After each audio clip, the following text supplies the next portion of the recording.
قل هو اللہ احد. اے نبی فرما دیجئے کہ اللہ یکتا ہے.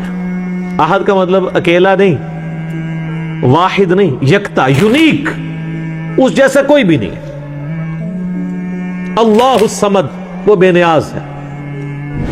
یہ تو ہم اس کا بالمفہوم ترجمہ کرتے ہیں.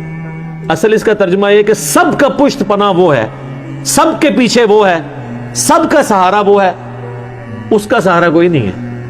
سمد عربی میں اس چٹان کو کہا کرتے تھے جو جنگ میں دشمن سے بچنے کے لیے پیچھے پہاڑ لیا جاتا تھا تاکہ پیچھے سے حملہ نہ ہو. اس پہاڑ کے لیے بھی سمد کا لفظ استعمال ہوتا تھا. اللہ الصمد، اللہ بے نیاز، لم یلد ولم یولد، نہ اس نے کسی کو جنا اور نہ وہ کسی سے جنا گیا. یعنی اس کا بھی کوئی باپ نہیں ہے اور نہ وہ خود کسی کا باپ ہے. اللہ تعالی جو ہے وہ ہمیشہ سے، اگر for the sake of argument یہ مان لیا جائے کہ ہر چیز کا کوئی خالق ہے تو خدا کا بھی کوئی خالق ہوگا. حالانکہ یہ ڈیفینیشن غلط ہے. خالق کی ڈیفینیشن یہی ہے کہ جس کا کوئی خالق نہ ہو. اگر اس کا کوئی خالق ہوگا پھر خالق نہ ہوا وہ تو مخلوق ہوئی. اللہ مخلوق نہیں ہے، اللہ خالق ہے. تو میں نے اس میں ٹیکنیکلی بتایا تھا کہ اگر for the sake of argument یہ بات مان لی جائے کہ اگر کسی ہر چیز کا کوئی کریٹر ہے تو اللہ کا کوئی کریٹر ہوگا، تو پھر جو اللہ کا کریٹر ہے اس کا بھی کوئی کریٹر ہوگا، اور پھر جو وہ کریٹر ہے اس کا بھی کوئی کریٹر ہوگا. تو کیا یہ ایکویشن کہیں پہ رک سکتی ہے؟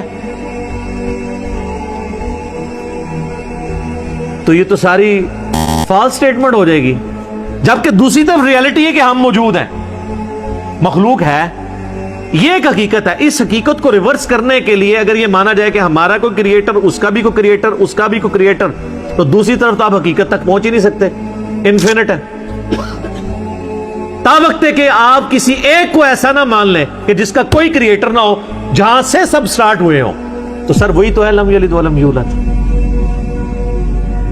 میتھمیٹیکلی یہ سٹیٹمنٹ اسی وقت درست ہوگی جب کسی ایک کو ایسا ماننا پڑے کہ اس کا ورنہ تو یہ شروع رکے گی نہیں. اسی لیے بخاری میں حدیث ہے کہ شیطان تو میں آ کے کہتا ہے کہ پہاڑوں کو کس نے پیدا کیا؟ تم کہتے ہو اللہ نے. وہ کہتا ہے درخت تم کس نے پیدا کیا؟ تم کہتے ہو اللہ نے. پھر وہ تم سے پوچھتے ہیں اللہ کو کس نے پیدا کیا؟ جب وہ یہ کہے تو تم کہا کرو قل هو اللہ احد اللہ الصمد لم یلد ولم یولد ولم یکن لہ کفوا احد. وہ ٹیکنیکلی سپیکنگ وہی بات کی ہے کہ اس کا تو کریٹر ہو نہیں سکتا. میتھمیٹیکلی یہ سٹیٹمنٹ رانگ ہو جائے گی. وَلَمْ يَكُنْ لَهُ كُفُوًا أَحَدٌ، اور اللہ تعالیٰ کی ٹکر کا کوئی بھی نہیں ہے، کوئی اس کے برابری کا نہیں ہے. یہ وہ ٹیسٹ ہے چوتھا جس پہ کوئی دنیا کا بندہ، کوئی کائنات کے بڑا سا بڑا انسان بھی پورا نہیں اتر سکتا کہ اس کی ٹکر کا کوئی ہو، اس کی برابری کا کوئی ہو.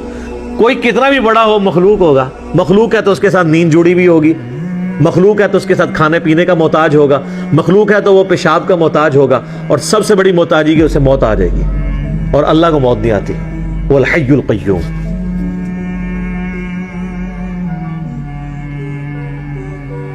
وہ خود سے زندہ ہے اور ہر چیز کو تھامنے والا ہے.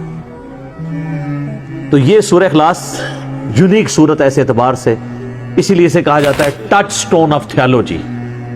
توحید کی کسوٹی ہے کہ اللہ یکتا ہے، وہ بے نیاز ہے، سب اس پہ ڈیپینڈنٹ ہے، وہ کسی پہ ڈیپینڈنٹ نہیں، اور نہ وہ کسی سے جنا گیا، نہ اس نے کسی کو جنا، اور اس کے ٹکر کا، اس کی ہمسری کا کوئی نہیں.